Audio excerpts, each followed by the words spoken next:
Episode 43. Blue River was a proud man.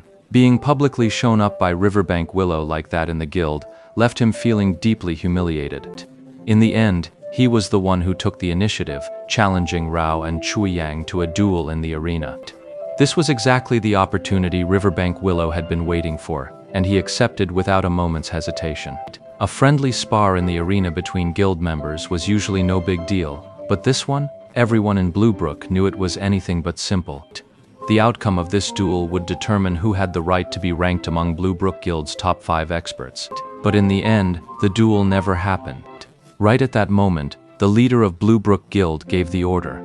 Blue River was to take a team and pioneer the 10th server. Blue River temporarily left the Heavenly Domain, throwing himself into the work of the new server and leaving his troubles behind for now. But the sudden emergence of a top-tier player made Blue River think of dangling Willow by the shore, leaving his friends at a loss for words. In the midst of the silence, Blue River suddenly received a message. He opened it. It was from Plantago Seed of Herb Garden. Ha ha ha! How come the expert just quit the guild right after breaking the record? Blue River was taken aback, then flew into a rage. You shameless bastard. Planting another spy in our guild, are you? Hey, don't be so disingenuous. It's not like you haven't planted your own people in our guild. I haven't placed any yet. Blue River was completely unapologetic. Planting spies in each other's guilds was standard practice. But with the new server only on its second day, he simply hadn't gotten around to it yet. If you're so principled, then don't ever plant one. Chikyanzi sent a message saying that Blue River had a sudden flash of inspiration and replied, If you're the ones who actively recruit our people into your guild, then you've only got yourselves to blame for being blind. The person on the other end was also stunned by this message. What? What do you mean by that? Blue River didn't reply. Titch, I know you're just trying to scare me, old man.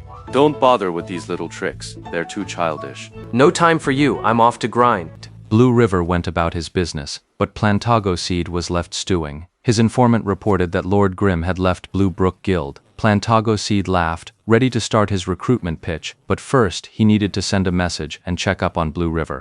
Blue River's snide remark made it sound like he'd intentionally released Lord Grimm for the big guilds to snap up. Chekyenzi felt this was most likely Blue River just putting on an act, but he couldn't be entirely sure. What about the spy? It's hard to guard against in-game. Overthinking it just adds unnecessary trouble. But a character like Lord Grimm is a different story. He's a top-tier expert. If he joins a guild, he'll be given a key role, not just some basic placeholder. If someone like that turned out to be a spy, it would be a disaster.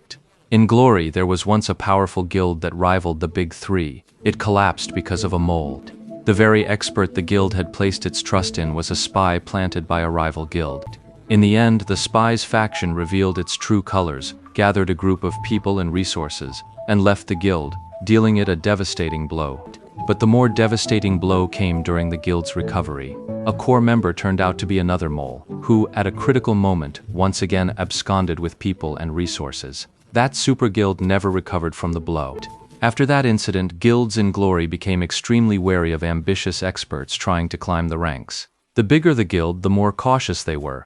And in that last major infiltration incident, that top-tier spy took advantage of the new server launch to slip into a pioneering guild. He started from the bottom, built his foundation solidly, and fought his way all the way up to the Heavenly Domain. His sheer tenacity, truly worthy of being called Glory's king of undercover agents. Now this Lord Grimm, he suddenly shot to the top in the 10th server, grabbing more attention than anyone else. A player like that is bound to be a top target for every major guild. Could this guy be a spy? What's with spies being so flashy these days? Despite his misgivings, Poplar Carr decided he still needed to make contact with Lord Grimm. As long as I stay on guard and keep the initiative, I'll be fine. Having left Frost Forest, Lord Grimm was now making his way toward Buells. Frost Forest lies on the southwestern border of the Glory continent, with Buells being a frontier town in its vicinity. No matter the server, this place is always the first stop for rookies fresh out of the starter village, and it's never short on bustle. After leaving the beginner village, Lord Grimm headed straight for the Frost Forest dungeon. He hadn't even had a chance to register his residence in Buells town yet. In Glory, your character respawns at your last registered location upon death. That's the rule. Bull's town wasn't large, but it had all the essential facilities. Ye Shu had Lord Grim head to the warehouse first, storing away the newly acquired strong spider silk and other items.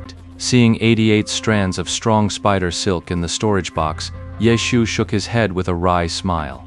After setting aside 48 strong spider silks, Ye Shu dumped the rest of the materials straight into the equipment editor's resource bank. Just as he was about to enter the equipment editor, a message notification suddenly flashed. Ye Shu clicked it open. It was from Tian Qi. Congrats, Master. I saw you just broke the Frost Forest dungeon record while we were running it. That's incredible. Ha, it's nothing. So, you joined Blue Brook Guild, is that it? No, I just helped them with a record run. Joined them temporarily, but I've already left. Huh? Hey, how many times have you run this dungeon? Ye Shu suddenly asked. Yeah, twice now. Are we short a man? I've still got 3 runs left. Ye Shu suddenly wanted to use up his dungeon attempts first. Yeah, of course there is. Tian Qi was stunned for a moment, then snapped out of it. Brother Expert was actually still willing to run a dungeon with them. This was fantastic news. On my way. Ye Shu immediately had Lord Grim leave the warehouse and hurried toward Frost Forest. Tian Qi and his crew were just your average gamers, nowhere near the skill level of Blue Brook Guild's elites. Running dungeons with Blue Brook would have been far more efficient, but Ye Shu preferred to stick with Tian Qi and his friends. He could see the major guild's intentions to recruit him. He understood that Blue Brook Guild had the resources to supply his myriad manifestations umbrella. But joining a guild came with responsibilities and obligations. The guild would assign you to a team for dungeons. You'd be expected to help others with their dungeons, leveling, or quests in return. Ye Shu had no intention of being tied down like that.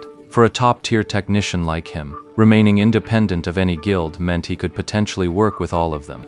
Today, he helped Blue Brook Guild set a record. Next time, it could be Herb Garden. Anyone with half a brain would see his value.